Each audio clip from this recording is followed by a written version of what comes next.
Je parle régulièrement d'éducation à la sexualité sur ce podcast ou de rapport à la sexualité. Et ce dont je me suis rendu compte, c'est que ça intéresse particulièrement les femmes. C'est-à-dire qu'en fait, les hommes, même s'ils sont très majoritairement tous dans une démarche très performative, ils n'ont pas spécialement envie d'apprendre. Et aujourd'hui, je reçois Chloé McIntosh, que j'ai déjà reçue sur ce podcast, qui est la fondatrice de l'application qui s'appelle Kama, K-A-M-A.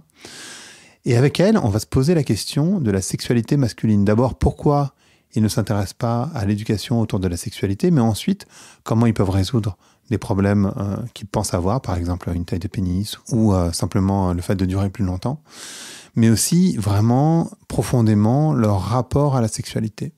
Donc nécessairement, ça touche également les femmes. On parle beaucoup, vous allez vous en rendre compte, de rapports hétérosexuels, ce qui ne veut pas dire qu'on oublie évidemment tous les autres. Je vous laisse écouter cette conversation. Allez, Vlan, c'est parti.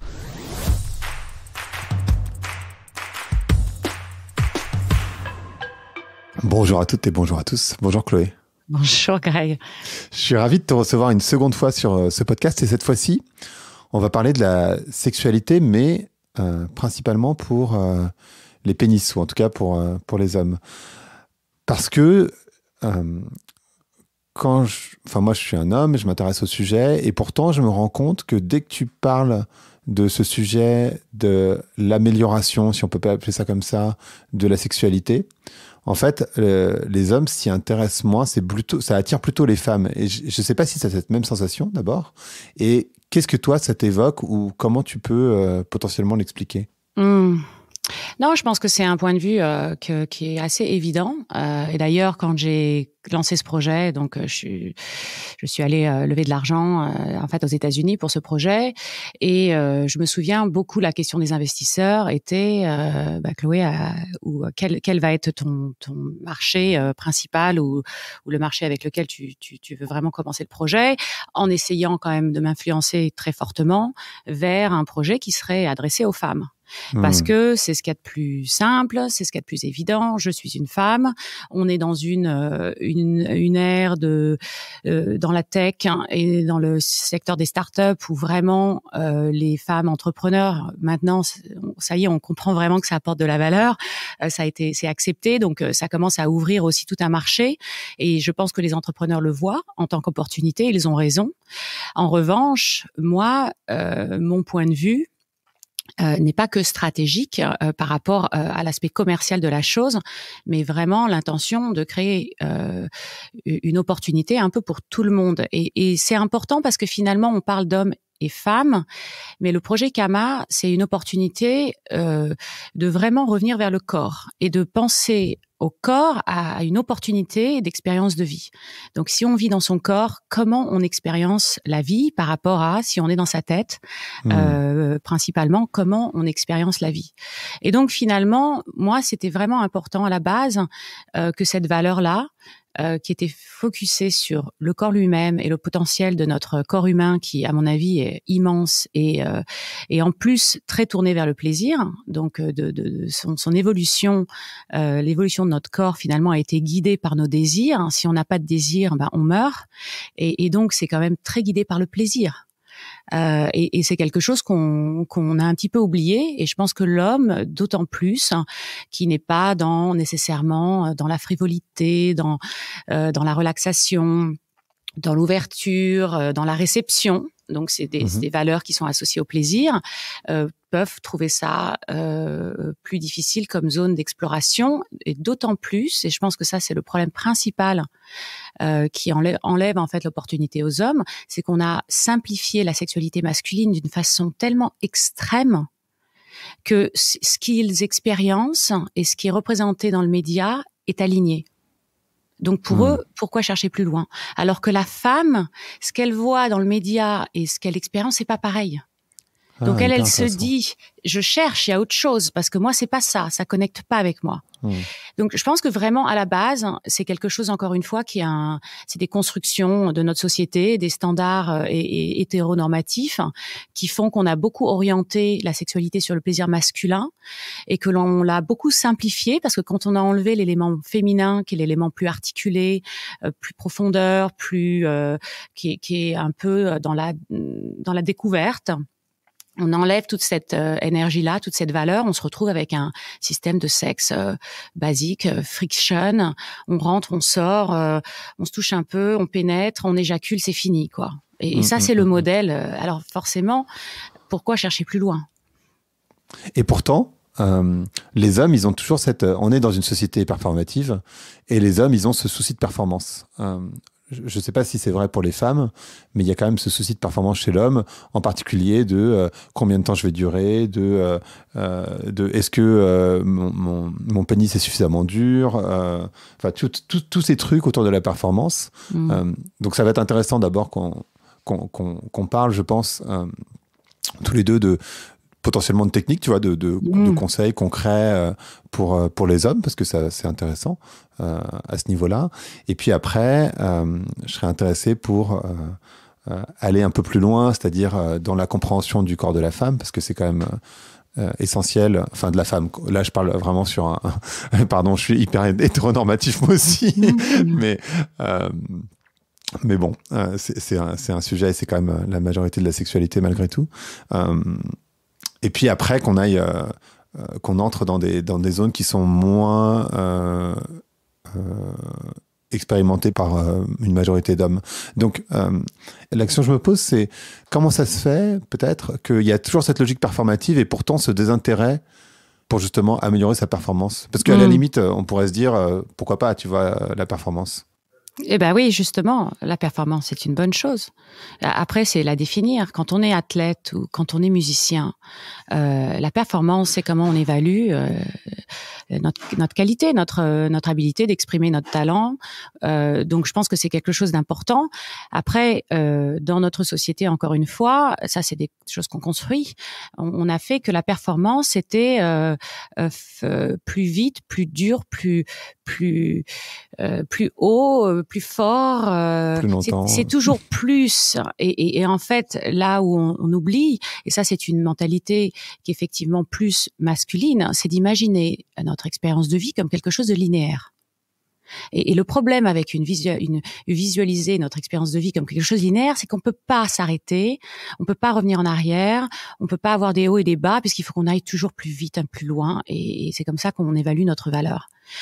La réalité, c'est que notre cycle de vie, il est cyclique. C'est-à-dire que tout autour de nous nous le rappelle. Il y a des cycles dans la nature. Il y a que ça, des cycles dans la nature. Et nous, en tant que société overstimulated par tout ce qui est industrialisé, etc., on se dit mais non, c'est linéaire. Donc déjà, il y a un vrai problème, je dirais, mais presque au centre de nous-mêmes, dans la façon dont on projette une expérience de vie qui ne correspond pas à notre nature. Et là, on se déconnecte complètement avec nous-mêmes, on se déconnecte avec notre environnement. Et là, il y a un élément du coup où la performance n'est plus appliquée de façon objective ou positive, mais devient finalement un outil autodestructif.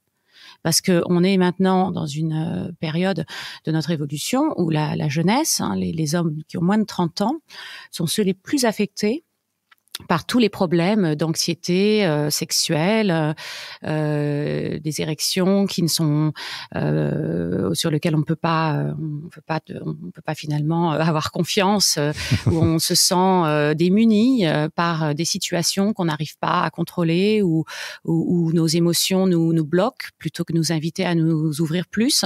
Et en fait, on a une sorte de malaise parce que il y a très peu de communication dans la sexualité.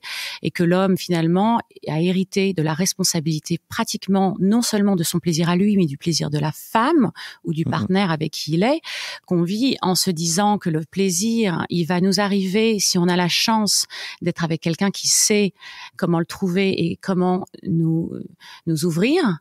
Au lieu de se dire, le plaisir, il y a que moi qui le crée, il y a que moi qui peux le créer, mon propre plaisir, il est dans mon corps, il y a personne qui le crée, et que c'est en découvrant mon propre corps que je vais pouvoir finalement acquérir des outils, et que ça, je peux l'emmener dans n'importe quelle situation, avec n'importe quel partenaire, avec quelqu'un que je viens de rencontrer, avec quelqu'un avec qui je suis depuis très longtemps, parce que mon plaisir, je le comprends et je peux le communiquer. Donc l'homme, lui, il est démuni parce que non seulement les femmes ont aussi beaucoup évolué la dynamique de relation a beaucoup évolué. Donc, la projection, je dirais, binaire que l'homme représente et que la femme représente, c'est des choses qui évoluent beaucoup. Il y a eu beaucoup aussi de choses récentes dans notre société autour du mouvement MeToo, etc., qui ont fait que tout ce qui est consensuel, c'est-à-dire cette relation, connexion, communication autour de la sexualité est devenue presque plus difficile qu'elle ne l'était déjà. Et je pense qu'en fait, ce qui manque, c'est vraiment un modèle. C'est-à-dire, c'est très bien tout ça, on en parle beaucoup, la sexualité, on en parle tout le temps. Mais nous, ce qu'on veut vraiment apporter à Kama, et c'est pour ça que j'apprécie ce que tu disais tout à l'heure au niveau des solutions pratiques et d'exercices et de choses qu'on peut communiquer, le plus important, c'est de présenter aux gens des solutions pratiques, parce que la sexualité, finalement, c'est la seule chose dans notre vie sur lequel on est curieux et je pense qu'on veut être bon. Les hommes, ils ont un désir profond de trouver et de donner du plaisir profond. Complètement, ouais. Je pense que l'homme, à sa grande majorité, ne veut qu'une chose, c'est être capable de donner et de communiquer le plaisir et de voir que la personne avec qui il est s'ouvre, se relaxe et en train de passer un moment super. L'homme, c'est ce qu'il veut. Donc, je pense qu'il y a une volonté de bien faire. Il n'y a pas nécessairement la volonté de prendre que pour lui. Moi, je pense pas que c'est le cas. Donc, c'est vraiment un problème d'éducation qu'on n'a pas reçu et que du coup, on a vraiment détourné et j'irais vraiment corrompu l'opportunité sexuelle, non seulement pour notre plaisir dans le moment, mais aussi pour ce que ça peut nous apporter, par exemple, en termes de confiance en nous, en termes de connaissance de nous-mêmes, en termes de pratique. Par exemple, avoir une pratique autour de la sexualité, quelque chose qui est assez nouveau, cette idée de pratiquer finalement cette chose on veut être performant, on veut être bon, il faut le pratiquer comme toutes les autres choses dans notre vie. Et donc, comment on se sert de la masturbation, par exemple, comme opportunité de devenir un excellent lover. Au lieu de se dire la masturbation, c'est pour me relisser vite fait. Je le fais tous les jours, ça me connecte avec mon sexualité, ça me garde, je sais pas ce qu'on a dans la tête autour de ça, mais la sexualité, ça devrait être un moment sacré où on a une intention précise, soit de découvrir quelque chose de nouveau, soit de changer la façon dont on le fait, soit d'aller plus loin, d'essayer de durer plus longtemps, peu importe ce que ça peut être, d'avoir une intention, de le faire avec un objectif de connexion avec soi-même, donc vraiment de faire l'effort de sentir, d'arrêter peut-être de regarder du porn systématiquement. Moi, je suis pas du tout dans le business de dire aux gens de faire ci ou ça. Le porn a une fonction, mais quand on en dépend, et quand on n'arrive plus à trouver une source érotique en soi-même parce que on dépend de cette référence visuelle, là le problème se lève. Et souvent d'ailleurs, les gens s'en rendent compte parce qu'ils se sentent pas très bien après l'interaction porn. Tu te sens un petit peu pas vraiment satisfait, il y a un petit côté, donc tu le sens dans ton corps que c'est pas idéal pour toi. Donc c'est prendre des pauses et de temps en temps, soit par exemple enlever le son, garder l'image, ou enlever l'image, garder le son. Essayez d'enlever un élément sensoriel pour récupérer cet élément sensoriel pour vous-même. Donc ça, c'est des façons d'utiliser le porn d'une façon adaptée un petit peu et de temps en temps, poser sur une seule image et essayer vraiment de créer le reste en soi-même. Donc, trouver des moyens pour faire des transitions par rapport à des habitudes qui finalement ne nous servent pas. Moi, ce qu'on m'avait dit sur le porn, c'était que, je crois que c'est Olympe de G qui m'avait dit ça, que la meilleure technique, c'était sans doute de regarder le porn, de mettre l'ordinateur, le téléphone de côté et de se masturber ensuite. Et en réimaginant la scène. Ouais, exactement. Enfin, en jouant avec ton imagination, en fait. Alors, je pense que c'est une bonne méthode. Ce qu'il faudrait juste ajouter, c'est d'avoir vraiment une orientation de l'attention, de l'awareness dans le corps. C'est-à-dire que si on va visualiser, le problème du porn, c'est que c'est filmé pour la caméra. Donc, l'intimité n'est pas là parce qu'on est loin. On doit s'assurer que les corps sont suffisamment loin des autres pour pouvoir voir le détail de la partie érotique, c'est-à-dire les sexes qui s'activent les uns avec les... Donc, du coup, il y a une espèce d'espace qui est créé qui fait qu'on n'a plus d'intimité. Et donc, quand on utilise le porn, on se dissocie beaucoup de cette partie intime de la sexualité et souvent, du coup, ça crée une expérience du sexe lui-même où l'homme n'est pas capable d'ouvrir son cœur. L'homme n'est pas capable d'être disponible émotionnellement pendant l'expérience, parce que justement pour lui, c'est quelque chose qu'on regarde de l'extérieur et c'est le visuel qui est érotique au lieu de vraiment la sensation interne. Donc ça, c'est le shift qui est super important. On appelle ça en anglais introspective awareness, donc la awareness interoceptive, donc qui vient de l'intérieur du corps. Donc c'est en sensualité, on a deux notions. On a je ressens du plaisir parce que je vois la main de quelqu'un me toucher, et de voir cette main me toucher, de recevoir ce toucher, c'est ce qui me redonne du plaisir.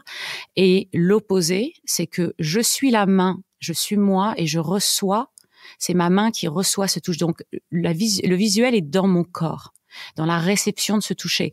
C'est une nuance super importante. Une je dirais, un des outils les plus importants si on veut commencer à changer son expérience du sexe. Et ça, c'est très, très vrai pour les femmes qui sont souvent dans leur tête. À se juger, à dire mon ventre là ça va pas, est-ce que je prends trop longtemps, et elles sont dans leur tête.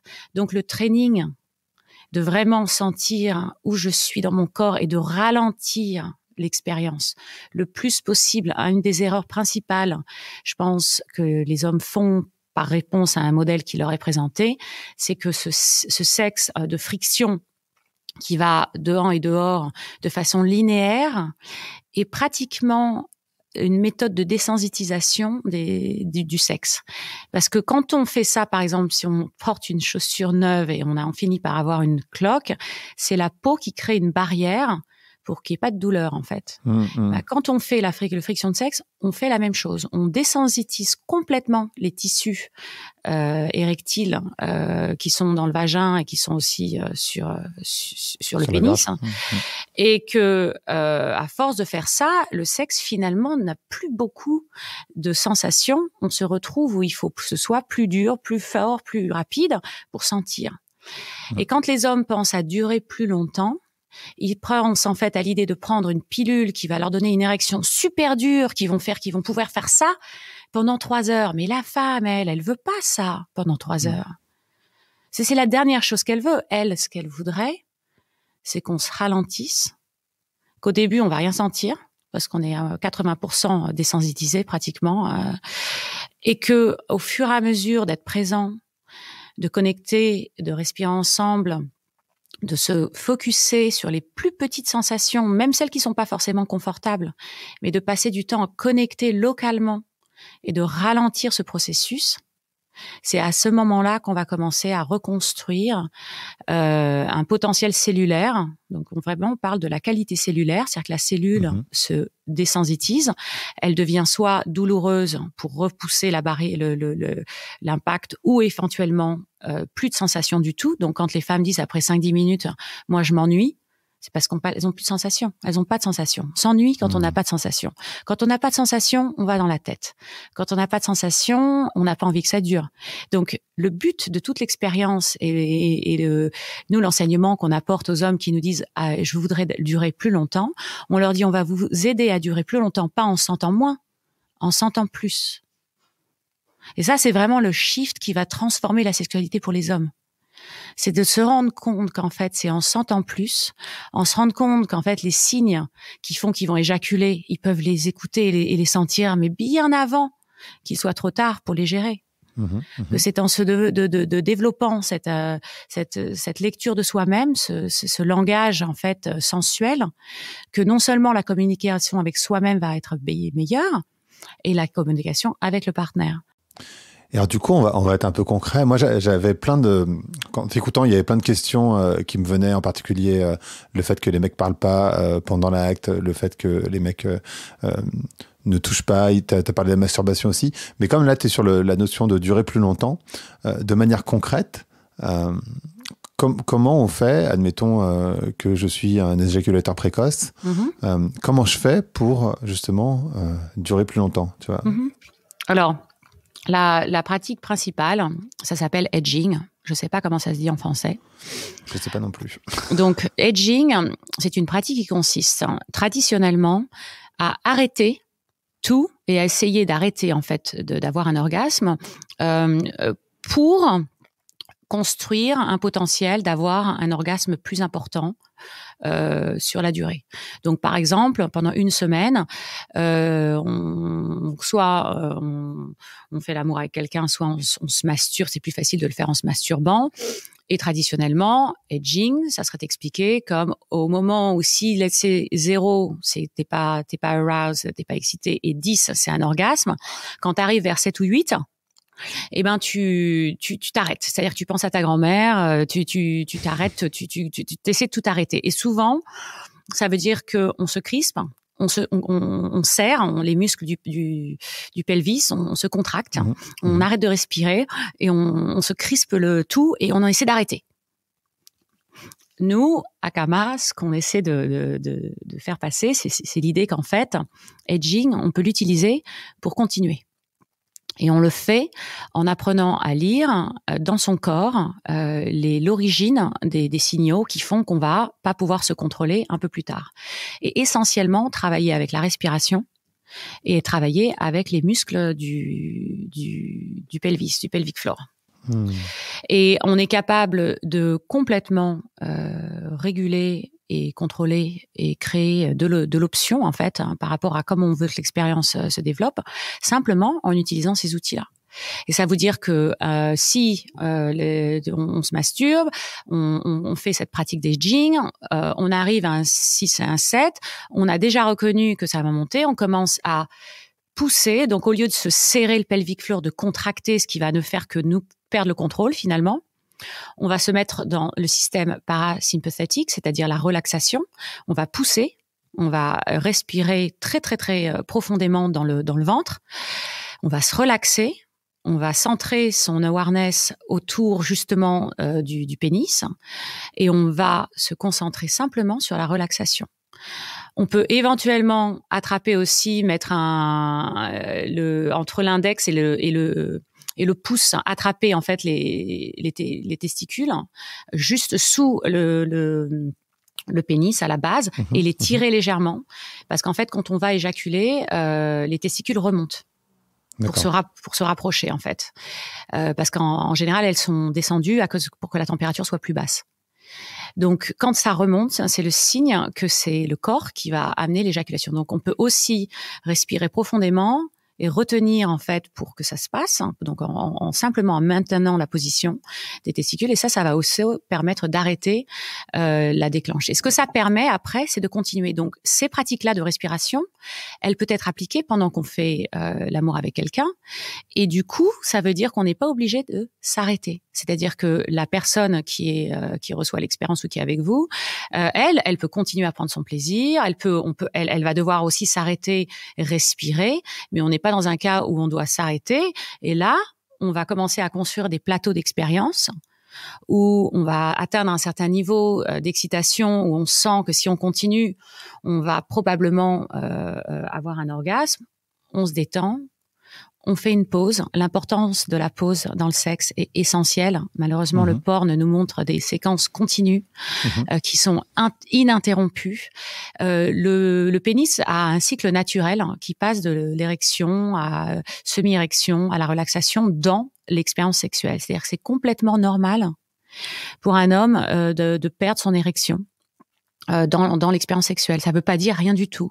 Ça veut dire que son corps a besoin de prendre une pause, ce qui est complètement normal parce que c'est encore une fois un cycle. Ça, c'est l'opportunité idéale pour commencer à utiliser ses doigts, sa bouche sur la personne qui, elle, a beaucoup plus de chances de répondre de toute façon, en particulier quand il s'agit du plaisir interne, à la stimulation avec les doigts qui vont être plus précises, plus intuitives, etc. Donc, c'est l'alternation entre la pénétration et ce qui n'est pas pénétration, qui est aussi quelque chose qu'on ne voit très peu et qui permet vraiment d'étendre l'expérience sexuelle sans avoir à avoir ce modèle de répétition complètement continue où on a aussi des sons. Tu me parlais du fait que les hommes ne communiquent pas, les femmes ne communiquent pas non plus, personne ne communique dans le sexe. C'est-à-dire que on est complètement dans le noir, on n'a aucune idée si ce qu'on est en train de faire, la personne elle pense à autre chose. On n'a pas de feedback loop. Alors que tu sais, l'intimité, c'est un truc que j'ai découvert assez récemment, parce que je cherche souvent à concrétiser des concepts abstraits. Par exemple, l'intimité. Mais qu'est-ce que c'est?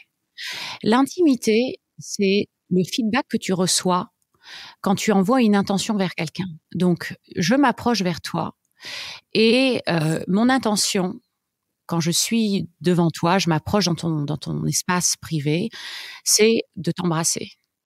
Si toi, tu vas légèrement vers moi et tu me donnes une réponse positive sans nécessairement acter dessus, je vais recevoir ça comme de l'intimité. C'est-à-dire qu'on a créé maintenant un espace intime entre les deux où ce que je veux et ce que tu veux, c'est aligné. C'est l'intimité.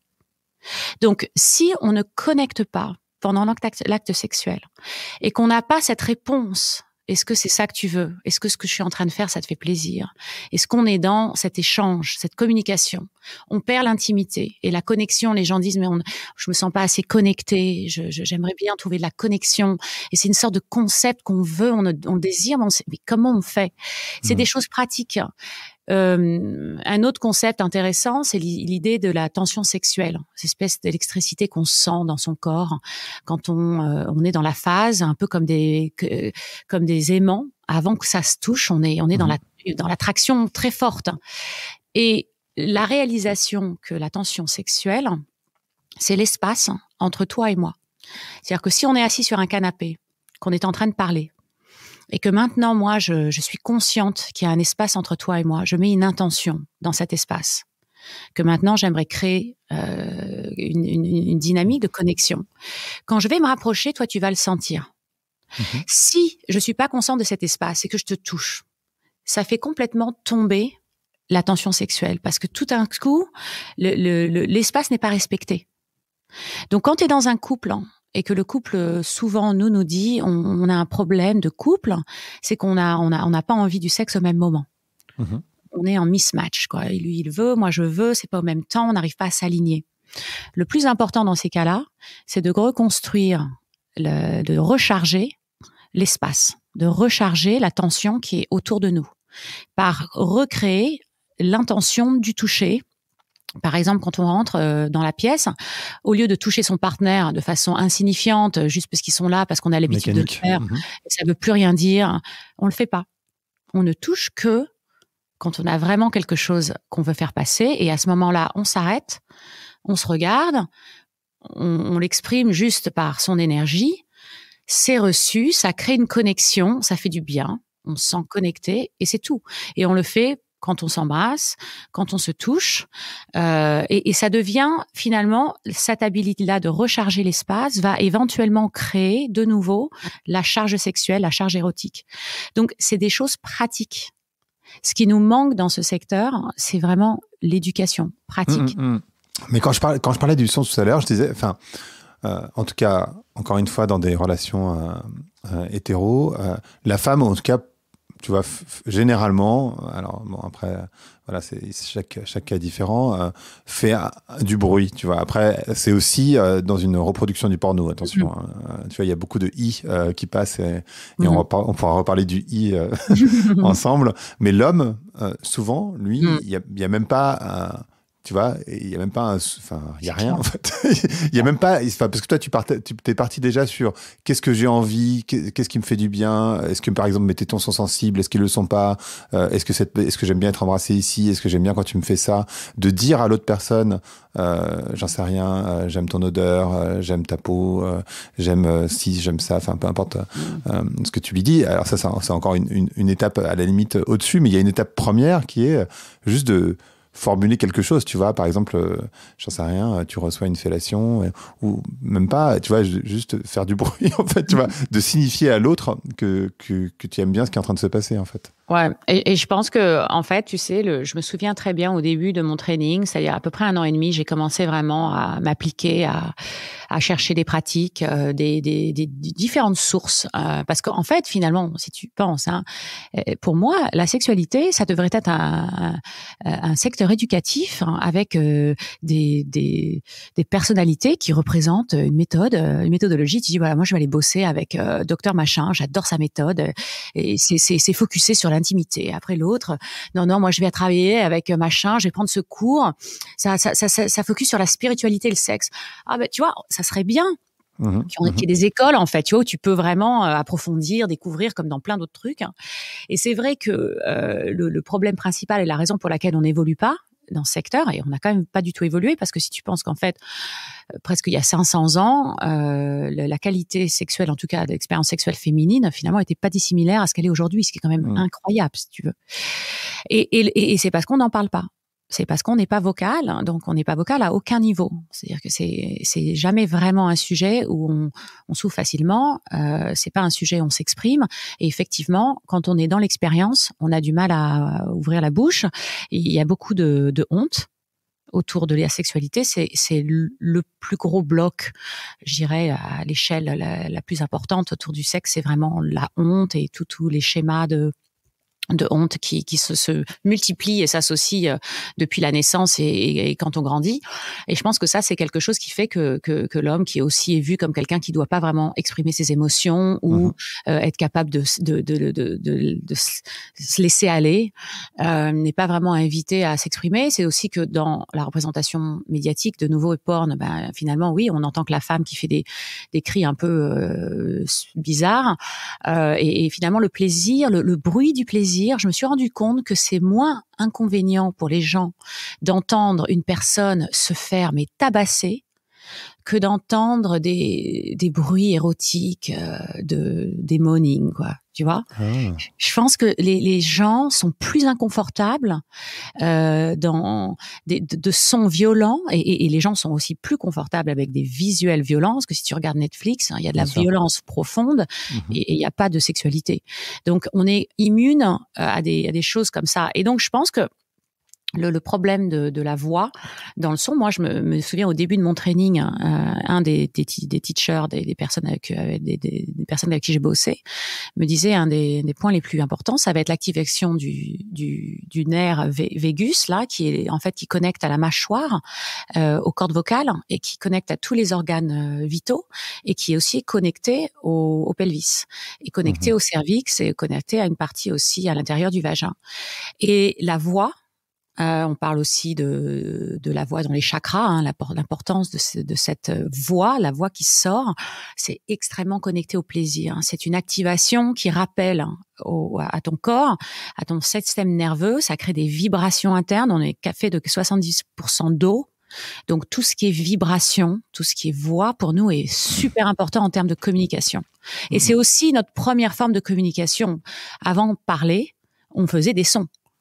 Donc c'est hyper, je dirais, c'est innate dans notre système. Donc quand on communique pas avec le son, on perd une dimension énorme de connaissance de l'autre, de connexion, etc. Donc c'est quelque chose que on essaie de réparer dans notre proposition également.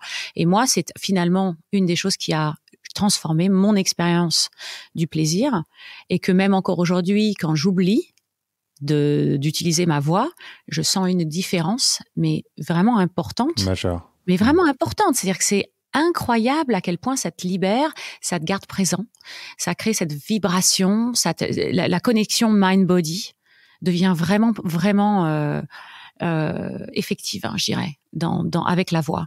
Et en plus, tu vois, moi, depuis que je pratique, j'ai eu des expériences avec des hommes, donc vraiment être capable de comparer un petit peu comment ce que je sais maintenant a un impact dans la façon dont j'interacte avec d'autres personnes. Et les deux choses sur lesquelles je dois insister le plus, c'est plus doucement. Mais vraiment, même quand je dis, mais encore plus doucement, c'est jamais assez doucement. Et express, d'encourager la personne, de s'exprimer et de la guider avec d'abord de la respiration forte, de vraiment, j'irais guider par modèle.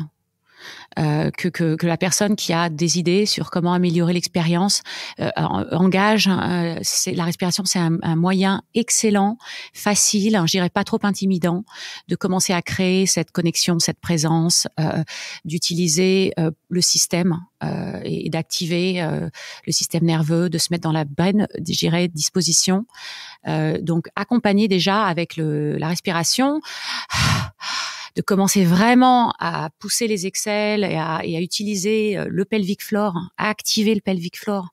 Et la respiration, ces deux choses-là vont commencer déjà à enlever le blocage tête, dans lequel l'homme ne se donne pas la permission de s'exprimer, et va devenir plus naturel. Parce que finalement, ce qui est intéressant et un peu triste dans le travail qu'on fait, c'est qu'on essaie simplement de revenir à ce qui est naturel. C'est-à-dire que le sexe friction ne correspond pas à notre anatomie, c'est pas naturel. Les bruits qui nous rappellent encore vers le haut, vers la tête, vers le cérébral, c'est pas naturel. Les sons sexuels, ça c'est les sons naturels sexuels.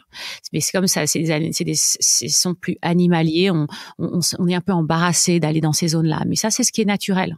C'est là que la vibration va se positionner. Quand on est vers le bas, on est vers le bas du corps. Quand on est vers le haut, on est vers le haut du corps. Donc, il y a plein de choses on doit déconstruire pour amener l'homme dans sa position de masculine, c'est-à-dire son rôle, comme on en a parlé d'ailleurs ensemble avant, c'est vraiment de hold space. La valeur du masculine, c'est son pouvoir énergétique, sa stature, je dirais, de king, de roi, de tenir l'espace pour que l'énergie féminine puisse s'exprimer, se libérer, s'ouvrir. Donc, il doit être disponible émotionnellement. Il doit encourager la femme. Il doit créer un espace où il n'y a pas de honte, où c'est un peu messy. Il y a des fluides, il y a des bruits. C'est comme ça le sexe.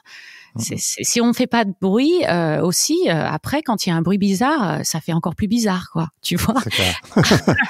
Je sais pas comment les gens vont réagir à cette histoire de roi versus donc tu vois dans l'énergie masculine versus l'énergie féminine. Moi, ce que je trouve intéressant dans l'énergie masculine, tu vois, je trouve que c'est une énergie qui est douce et puissante à la fois. Normalement, en fait, c'est pas forcément l'imaginaire qu'on a autour de l'énergie masculine.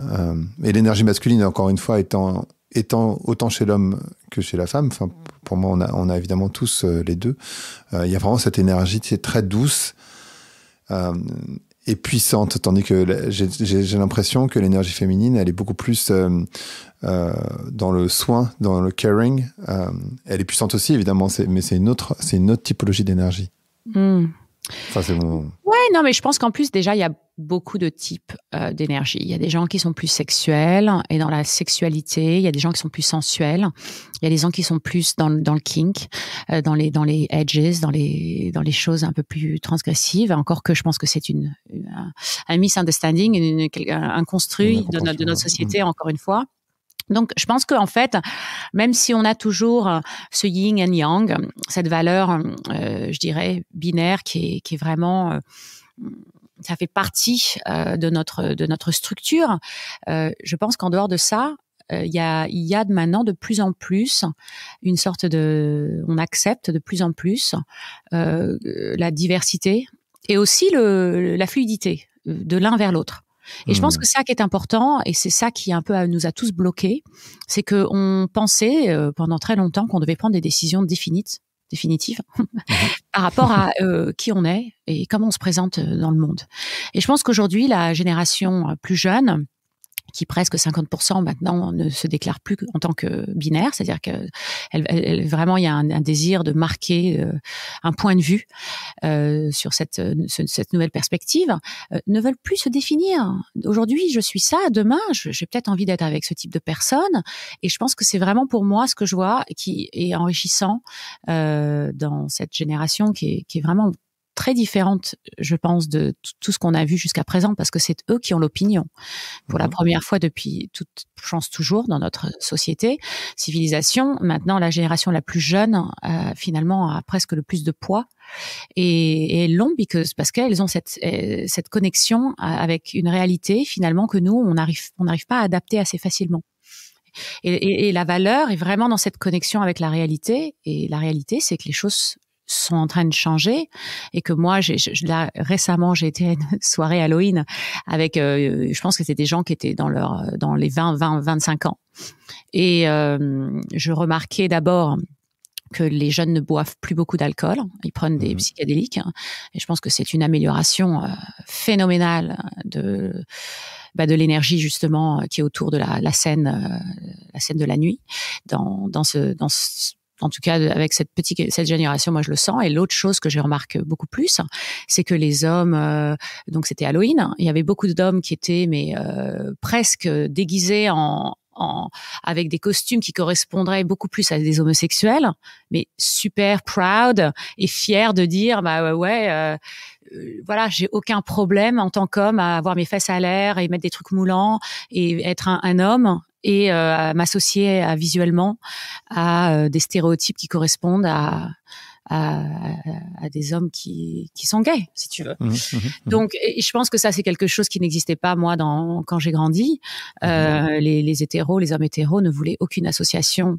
La peur d'avoir ce label qui à cause d'un comportement ou quelque chose qu'on dirait ou quelque chose avec lequel on s'habillerait, mais une telle dénonciation et je dirais ségrégation de cette communauté qui n'existe plus aujourd'hui.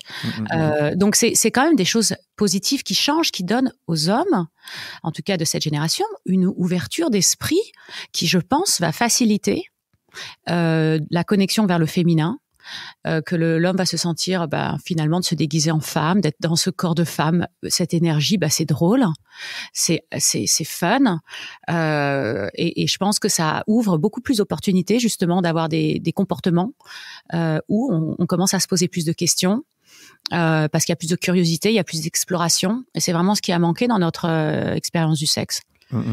Et alors, c'est sans doute le moment de parler de l'activation du périnée, du coup, où tu vois, moi, c'est typiquement un truc, je vais rentrer dans ma sexualité, mais où moi typiquement, je suis encore un peu bloqué parce que je pense que j'ai tout cet imaginaire, parce que je suis hétéro et que j'ai tout cet imaginaire effectivement gay, j'ai encore du mal avec l'activation du périnée. Et pourtant, je sais, tu vois, parce que je m'intéresse au sujet, évidemment, que c'est une zone hyper importante pour le plaisir masculin. Et pourtant, tu vois, c'est encore un truc qui est un peu bloqué. Mais je veux bien que tu nous en parles un peu de l'activation du périnée, du coup.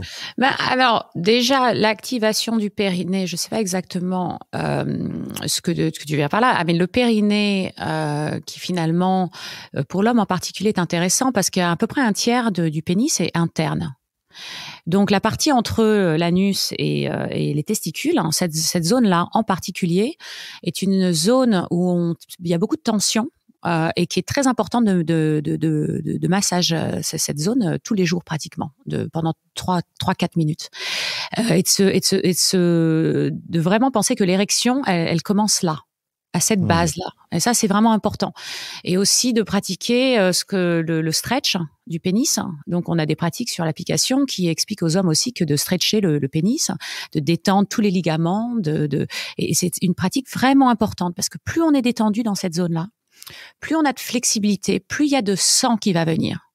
Avec le sang, il y a l'oxygène. Avec l'oxygène, il y a la connexion au système nerveux, le plaisir.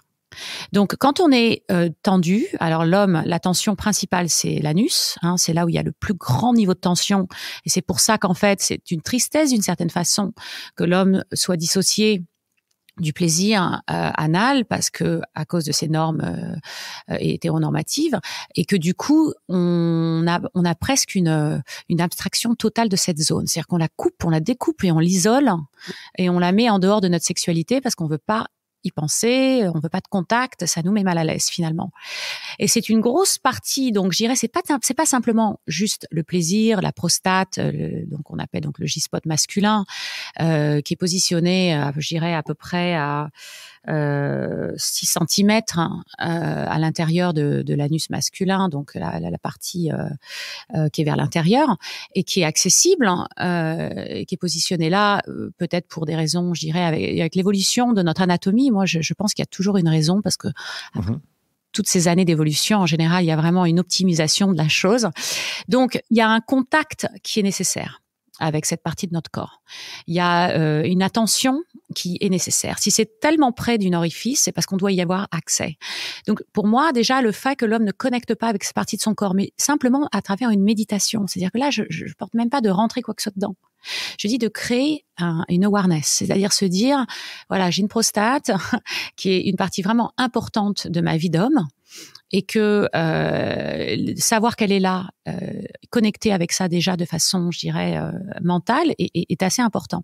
Après, la relaxation de l'anus, je dirais, c'est tout simplement se mettre à quatre pattes ou s'asseoir, se mettre dans son lit, s'allonger sur le dos et peut-être lever ses jambes, etc. Et simplement respirer.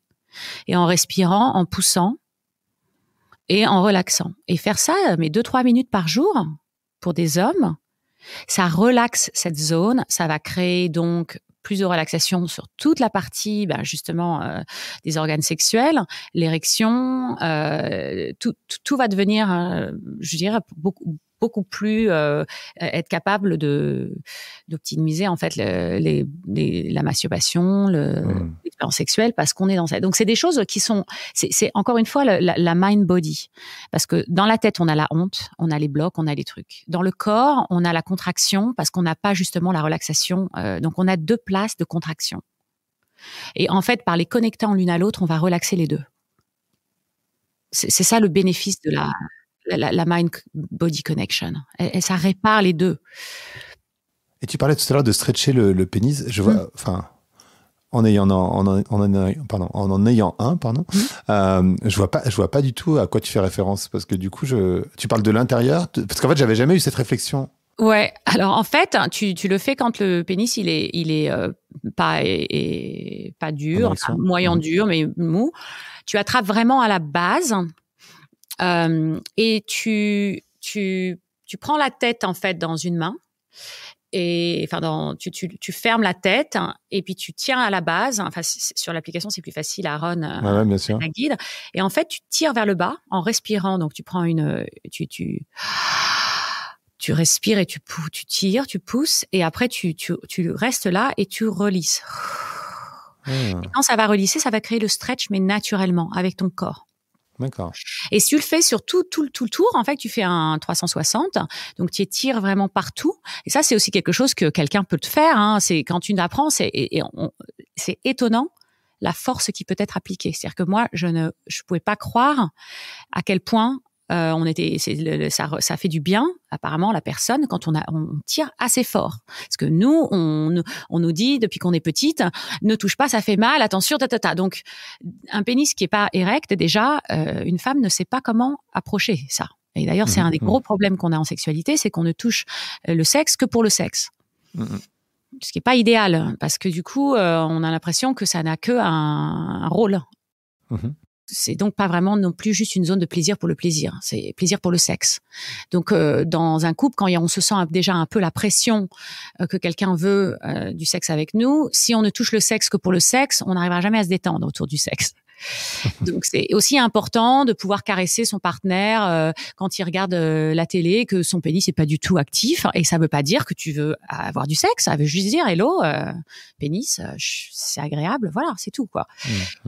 Et d'installer cette relaxation, d'être capable de se toucher sans vouloir dire après je vais devoir, parce que beaucoup de femmes à qui je parle me disent mais moi dans le lit finalement je donne pas beaucoup de câlins à mon mari parce que si je lui donne des câlins il veut du sexe.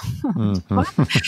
Et c'est quand même dommage de pas avoir la capacité ou l'espace pour l'homme, et ça c'est une des qualités qui, je pense, qui est à apprendre, c'est de savoir retirer son énergie sexuelle, c'est-à-dire vraiment dans cet espace qu'on crée pour la femme, pour qu'elle puisse exprimer sa séduction, et qu'elle puisse venir vers vous et vous demande j'ai vraiment envie j'en ai vraiment envie, c'est quand même agréable que la femme demande aussi. Il faut qu'elle ait l'espace de le faire. Et c'est là où d'apprendre en tant qu'homme à retirer son énergie sexuelle par simplement ne plus avoir l'attente que ça va aller dans cette direction et ne plus faire de gestes intentionnels qui vont dans cette direction. Donc, si on touche parce qu'on veut du sexe, non. Il faut enlever cette habitude-là. Si on regarde la personne en se disant, oh là là, j'ai vraiment, non, on fait la pratique de ne pas y penser, de se dire, non, mon arousal, mon excitement, c'est ma responsabilité. Si moi j'ai besoin de sentir ça, je vais aller me toucher. Et c'est pas, mon partenaire n'a pas besoin de sentir cette pression. Parce que cette pression-là fait que du coup, elle a moins de chances de s'ouvrir. Une femme, ça lui prend plus de temps pour s'ouvrir.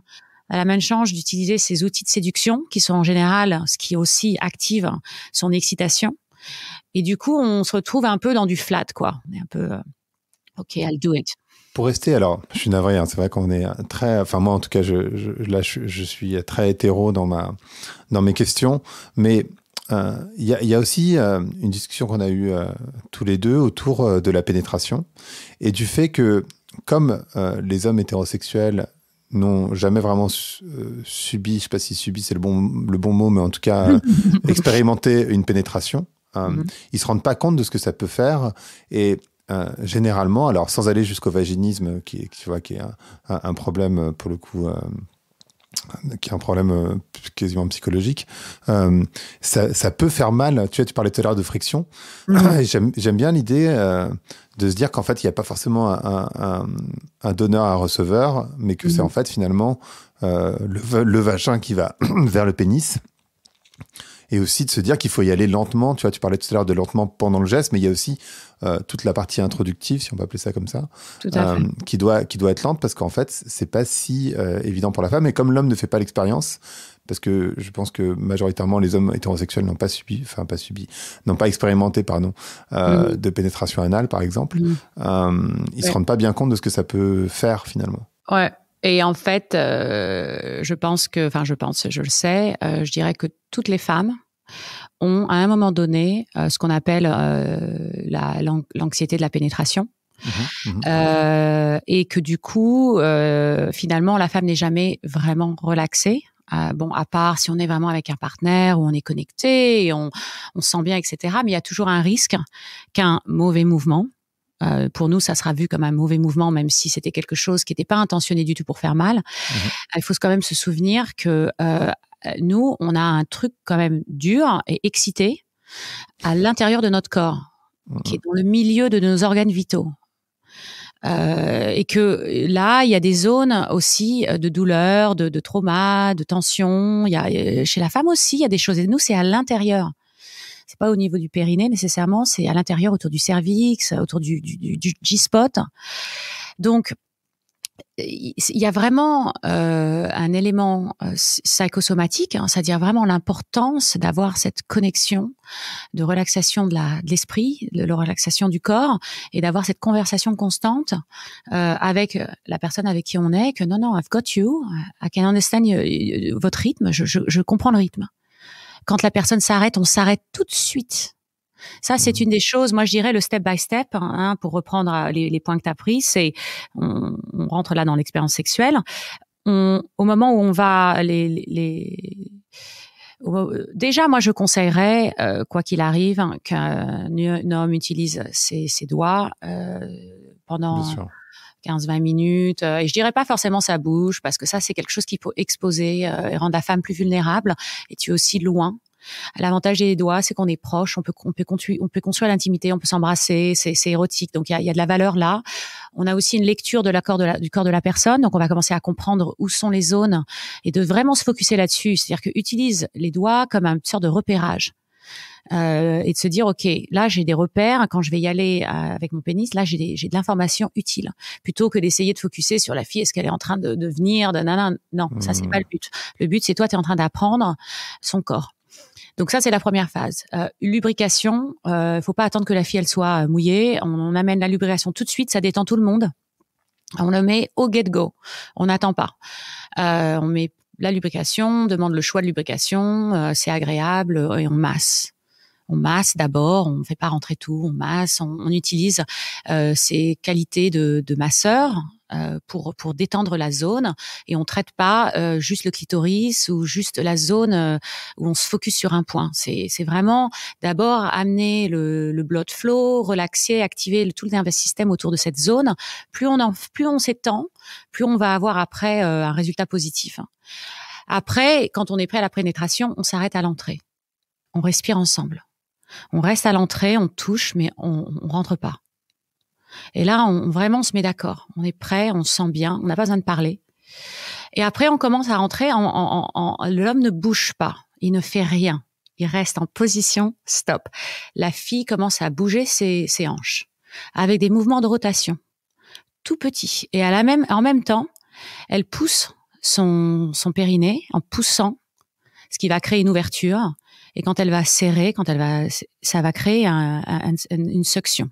Et en fait, moi et l'équipe, ce qu'on s'est rendu compte, c'est que c'est pas friction sex, c'est suction sex. Il faut transformer la mécanique je dirais, psychosomatique. Là, on est dans la suction.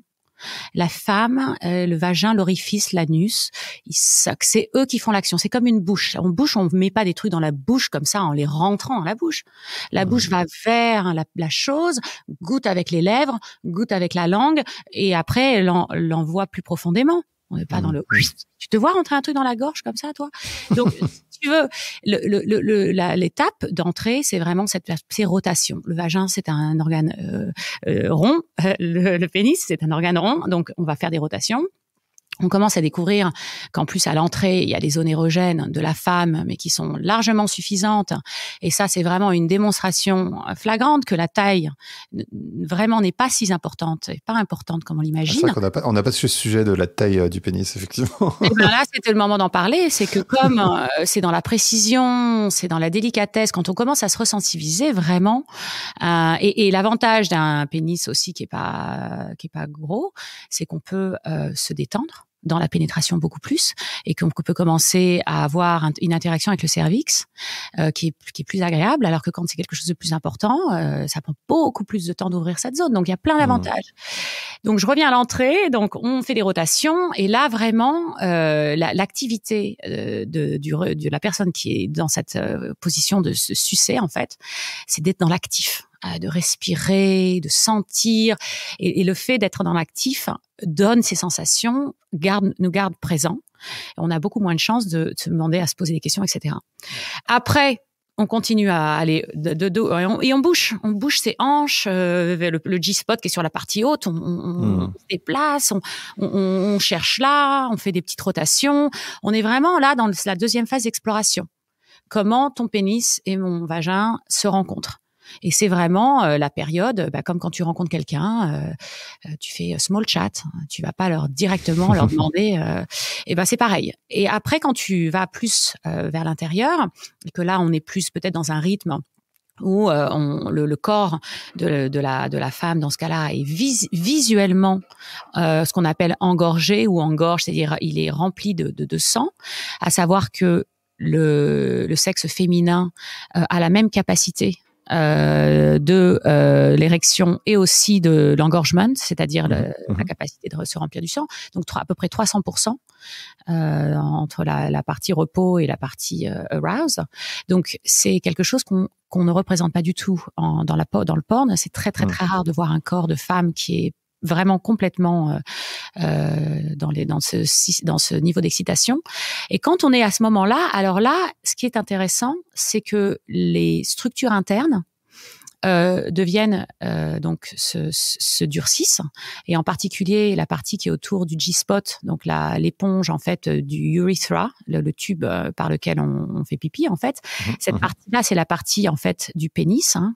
Quand ça se sépare quand on est dans un embryon, ça se sépare après 6-8 semaines, et en fait les deux parties sont les mêmes, elles sont positionnées un peu différemment, l'un externe, l'un interne, mais en fait il y a une érection aussi qui se passe dans le corps féminin, et c'est quand on est dans ce niveau érectif que là, on peut vraiment y aller. Et là, on peut avoir du sexe qui est vraiment fort, qui est dans la friction, qui peut faire beaucoup de plaisir, et là, on peut vraiment se lâcher. parce que le corps est préparé, les tissus sont dans la bonne prédisposition et absolument là on est capable d'avoir. Donc moi je dis pas que le seul sexe qu'on doit avoir c'est la douceur, la lenteur où on fait presque rien. Et je dis que pour être capable d'avoir une sexualité vraiment explosive, diverse et variée, on doit revenir d'abord à un état de sensibilité qui devrait être là, sans bouger. C'est-à-dire qu'un corps qui est bien sensibilisé pour son plaisir sexuel, je dirais que même dans la pénétration sans bouger, simplement en activant un petit peu les muscles du Pyrénées, etc., on peut sentir beaucoup de sensations. Et ça, je dirais, c'est très, très, très peu de gens, finalement, on n'y pense même pas, en fait. Je pense. Cette idée n'est pas vraiment quelque chose qui est véhiculé. Donc, en fait, moi, je savais pas. Toute ma vie, j'avais aucune idée. Je m'en veux d'une certaine façon un petit peu en me disant, mais Chloé, pourquoi t'as pas posé plus de questions? Parce que je me dis, moi qui suis quelqu'un de, tu vois, curieuse, c'est un sujet qui m'a toujours intéressée. Et ben, ça m'a pris presque 15 ans de découvrir ça, ce que je sais maintenant. Pendant presque 10 ans de recherche, je l'ai pas vu. Ce qui est quand même incroyable. Et c'est tellement essentiel que c'est incroyable. Il y a une dimension qu'on n'a pas abordée encore parce qu'elle est plus spirituelle quand on s'intéresse. Donc il y a toute cette dimension qu'on a traitée autour de des conseils un petit peu pratico-pratiques, de comprendre le corps de l'autre, de dire à l'autre ce qu'on ressent, de faire sentir à l'autre, etc. Enfin bref, je vais pas refaire la conversation, mais il y a une dimension entre guillemets supplémentaire qui serait spirituelle. Et toutes les personnes qui s'intéressent vraiment beaucoup à ce sujet vont sans doute à cet endroit-là. Est-ce que tu pourrais nous parler un petit peu aussi de cette dimension spirituelle? Donc, c'est-à-dire une fois qu'on a fait effectivement toutes ces étapes, qu'on a appris, qu'on a compris, etc., ce qui est, je pense, pas la majorité des gens, clairement, il y a cette dimension supplémentaire qui est spirituelle qui m'intéresse aussi. Je pense que ça peut toucher les gens à n'importe quel moment. Il y a un livre intéressant qui en fait rassemble des histoires que des gens qui ont eu une expérience transcendantale à travers du sexe, et ça l'est arrivé la plupart des gens par hasard. Donc ça, c'est des gens qui n'étaient pas sous influence, qui se retrouvés dans une situation où ils ont eu une expérience sexuelle où ils ont complètement transcendanté, c'est-à-dire, je vais essayer de décrire un petit peu parce que c'est le problème de ces mots comme spiritualité, transcendance, etc., c'est que souvent on ne sait pas trop de quoi on parle, donc je ne vais pas imposer ma vue des choses, mais je vais vous dire ce que moi, en tout cas, j'en entends, et c'est que pour moi, la transcendance, c'est cette habilité d'être tellement présent que on a une sensation d'être tout et que tout est nous. C'est-à-dire qu'on atomise d'une certaine façon. On sort un peu de l'expérience terrestre, physique, matérielle, et on se retrouve dans une position purement énergétique où le contour de notre corps finalement on n'est plus capable de le sentir. On est dans une sensation en général de détente et de plaisir et de légèreté, de connexion à une partie très profonde de nous-mêmes. Et ça peut être simplement une pratique qui n'est pas associée à la spiritualité. C'est simplement des gens qui associent ça aux énergies. Donc notre capacité simplement de vraiment connecter aux énergies, c'est la présence. C'est vraiment le seul outil. C'est toutes les pratiques de mindfulness, c'est la présence. Très très très très peu de gens, je pense même pas qu'un humain dans sa vie va jamais avoir l'expérience d'être complètement présent. Parce que si on vivait de cette façon-là, on aurait une société vraiment très différente de celle-là aujourd'hui. Ça, c'est sûr, hein. Donc, on n'y est pas du tout. Donc, je pense que c'est cette pratique d'essayer de retrouver cet état qui est dans tout ce qui est taoïsme, tantra, tous les lignages, je dirais anciens des pratiques vraiment qui mettre la sexualité au cœur de la spiritualité, parce que en fait la sexualité, en fait, c'est ce qu'ils appellent life force, c'est-à-dire la source de vie, et que bien sûr, puisque c'est comme ça qu'on crée la vie, donc c'est aussi la source de vie, et que cette source de vie, c'est une énergie que l'on peut générer pour nous-mêmes. Donc, quand les gens pensent qu'ils ont des problèmes de désir, ou quand on dit que les hommes pensent au sexe plus que les femmes, en fait, on a, je pense, un mise-entendu assez profond que la sexualité, le désir sexuel, c'est quelque chose d'intellectuel. À la base, le désir sexuel est quelque chose de physique, et c'est quelque chose qui doit être maintenu. Parce qu'encore une fois, quand on vit dans une société qui nous désensitise et qu'on fait pas, qu'on n'est pas en connexion avec la nature, etc., si on ne renforce pas notre connexion à cette énergie-là, on va la perdre et on va la remplacer par du stress, on va la remplacer par faire de l'exercice de façon excessive. On va trouver une autre façon d'éliminer en fait la tension qu'on a en nous, au lieu d'utiliser finalement ce qui est la façon dont on est construit, notre système, c'est d'utiliser le plaisir comme source de force, comme source qui nous guide dans la vie, comme la chose qui nous connecte avec nous-mêmes, avec nos désirs, pour que quand on sache ce qu'on veut, ce qui nous fait du bien, ce qui nous fait plaisir, on va vers les choses qui nous satisfassent, qui nous font plaisir, etc. Au lieu d'aller vers les choses qu'on pense qui nous font plaisir, les choses qu'on a été conditionné de penser, les choses on cherche à l'extérieur, les signes qui vont pouvoir nous donner quelque chose de complet. Et finalement, on n'y arrive jamais. Et c'est là où tous les problèmes de santé mentale, de gens qui ont des dépressions, etc., c'est qu'au lieu de trouver en nous-mêmes la réponse, on cherche la réponse ailleurs. Et donc, pour moi, la base de la spiritualité, c'est d'avoir une pratique où on est capable de connecter avec soi-même et être le plus présent possible avec nous-mêmes pour pouvoir finalement avoir c'est une source de well-being, c'est une source de santé pour nous, d'avoir cette connexion. Donc ça, c'est la première dimension. Je dirais que la deuxième dimension, c'est que alors ça, ce qui est génial avec la pratique sexuelle, c'est que grâce à cette life force, cette énergie, on arrive très facilement à rentrer dans un état méditatif très puissant. C'est-à-dire que moi, si je médite, ça va me prendre 45 minutes, je pense, pour être vraiment dans un état où ça y est, je suis bien, je peux rester sans réfléchir, etc. Si j'utilise le plaisir sexuel, c'est-à-dire que je me masturbe d'une façon méditative, en 10 minutes, je suis dans un état extrêmement méditatif, très, très, très présente. Je pense à rien d'autre et j'utilise le plaisir comme pour me garder présente. Donc, ça devient un outil de présence. Et c'est ça qui est un peu la beauté de la chose et encore une fois la tristesse de ce qu'on a fait de la méditation, parce que je pense que je te l'ai déjà dit, la méditation comme on la connaît aujourd'hui dans notre mode moderne, je pense que c'est une corruption de la fonction, à savoir que la fonction de la méditation, c'est pas d'être assis et de ne pas réfléchir et de ne pas bouger. C'est comment apprendre à être présent à tous les moments de notre vie.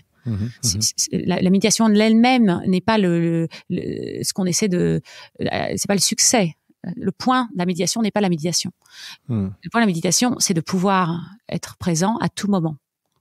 Donc, le plaisir, c'est un conduit direct et aussi très agréable et aussi assez facile pour créer en fait enlever le stress, parce que le plaisir, c'est l'outil qui qui corrige le stress le plus rapidement dans notre système. Avec le plaisir, on va tout de suite dans l'homéostasis, dans l'équilibre. Donc, c'est idéal pour les gens qui ont des problèmes de stress. Et en plus de ça, on s'enrichit d'une énergie positive, une énergie qu'on est capable de créer soi-même, et que si on n'a pas un orgasme rapide, pour revenir à cette pratique de durer plus longtemps, c'est aussi ce qu'on dit dans des pratiques anciennes, c'est que l'érection, l'homme devrait rentrer mou, pas dur, et sortir dur. L'activité sexuelle, le but, c'est de charger l'homme de cette énergie puissante qui va ensuite pouvoir utiliser à bon effet dans d'autres zones de sa vie.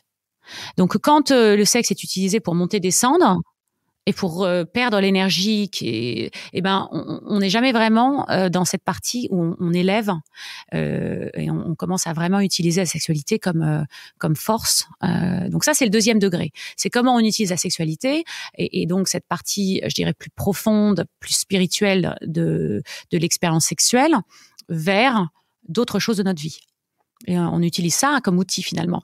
Et après, la troisième dimension, c'est vraiment la transcendance, c'est-à-dire vraiment cette expérience que des gens, dont les gens parlent, qui peut être soit expérimentée à travers des pratiques de type Kundalini, où on a une activation, et là on a un flot d'énergie qui est ouvert, et qui peut être donc activé ensuite avec une autre personne ou toute seule.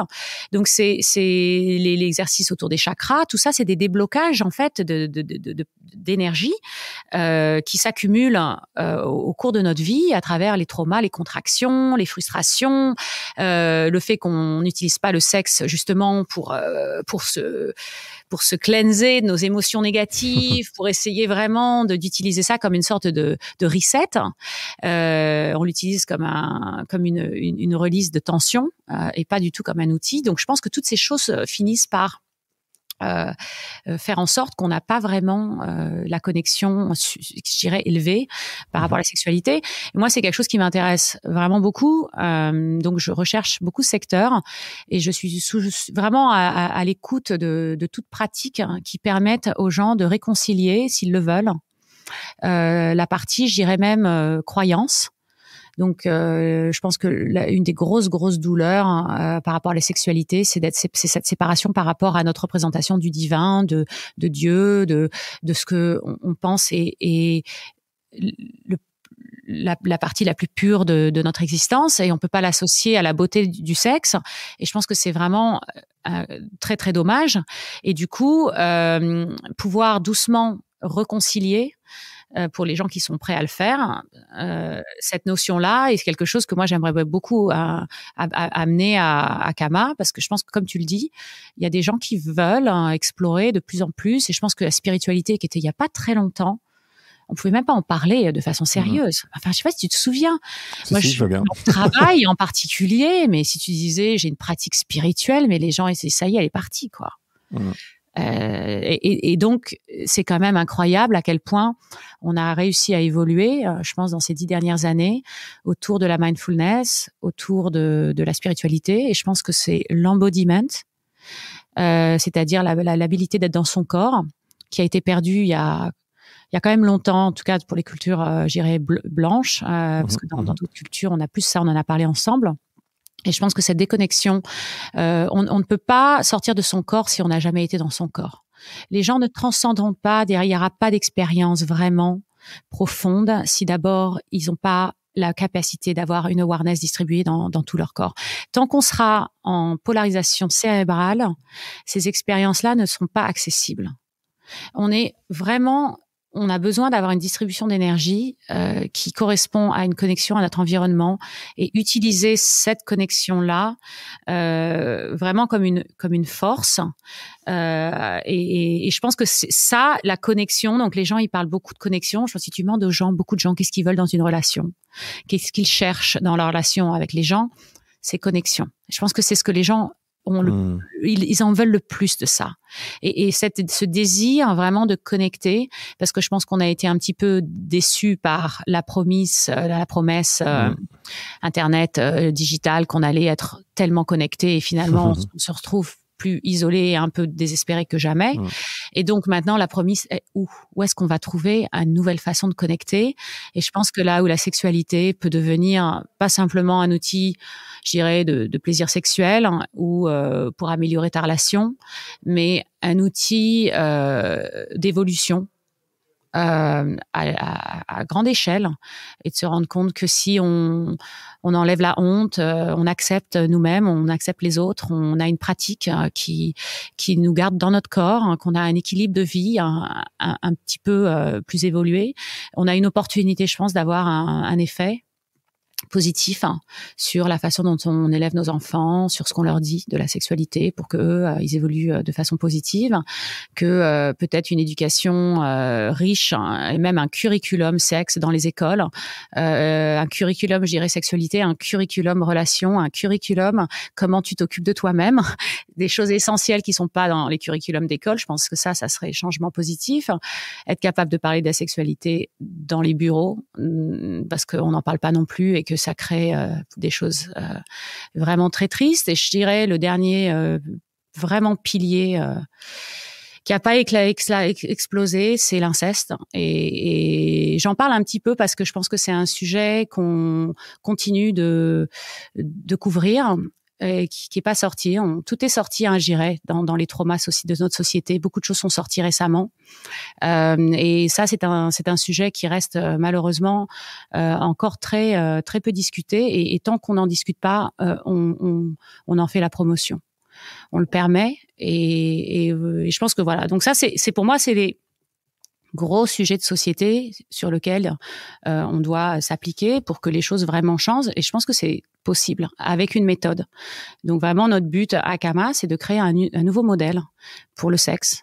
Un modèle qui sera sur lequel on peut vraiment faire confiance, que la source est scientifique, que ça a été fait de façon recherchée, que c'est prouvé, que ça fonctionne. Le but, c'est qu'on se sente mieux. On le fait, on se sent mieux. Voilà, le but, c'est vraiment ça. Merci beaucoup, Chloé. Ce podcast s'appelle Vlan. Donc, je voudrais savoir à quoi tu veux ouvrir et où claquer la porte. Ouvrir la porte, c'est inviter... Ouais, tu peux ouvrir, claquer à tout ce que tu veux. Ça peut être... Alors, j'aimerais ouvrir, là, sur ce que j'ai laissé, j'aimerais ouvrir la porte pour des gens qui ont souffert de choses difficiles dans leur enfance. Je pense que j'aimerais ouvrir la porte pour que cette conversation, que cette énergie commence à sortir. Et j'aimerais claquer la porte aux discussions politisées autour de la sexualité parce que c'est exténuant et ça nous ralentit et que c'est presque impossible de parler du sexe sans que ça devienne quelque chose de politique. Et vraiment, c'est dommage, tellement dommage. Parce qu'on a vraiment besoin d'avancer. On a perdu beaucoup de temps parce qu'il n'y avait pas de débat. Et maintenant, il y a un débat, mais qui est pas intéressant. Même si je pense que il est temps d'accepter les différences et que d'arrêter d'en débattre et de dire d'en débattre, que on est différents et dans la curiosité, au moins dans la curiosité, qu'on va pouvoir vraiment évoluer. Pour moi, essayant de faire des choses dans ce secteur, c'est vraiment là où je suis le plus bloquée. C'est pas parce que je peux pas lever d'argent dans le secteur, c'est pas parce que je peux pas acquérir des costumeurs sur les réseaux sociaux. Oui, c'est dur, mais le plus dur, c'est de placer de l'énergie là où on est encore en train de s'énerver sur des trucs où on devrait simplement s'appliquer aux choses qui vont vraiment changer les choses de façon positive. Donc, je pense que c'est intéressant le débat, mais je pense que la responsabilité de l'individu, c'est d'essayer de faire du positif. Donc, quand on participe à ces débats, quelle est l'intention ? Est-ce qu'on veut vraiment faire avancer les choses ou est-ce qu'on veut juste mettre un peu plus d'huile sur le feu et voilà, de créer un peu de l'air finalement. Carrément. Cool. Merci beaucoup, Chloé. Merci, Greg. Merci d'avoir écouté Vlan. Si vous avez aimé l'émission, n'hésitez pas à mettre des étoiles sur vos plateformes de podcast préférées. Vous pouvez aussi partager l'épisode sur vos réseaux sociaux, Instagram Stories, Facebook, LinkedIn, où vous voulez. Je suis Grégory Pouy. Vous pouvez me retrouver sur l'intégralité des plateformes sous le nom Greg from Paris. Si vous avez des idées pour des invités, si vous avez des commentaires, n'hésitez surtout pas à m'envoyer un message. Allez, merci et à bientôt.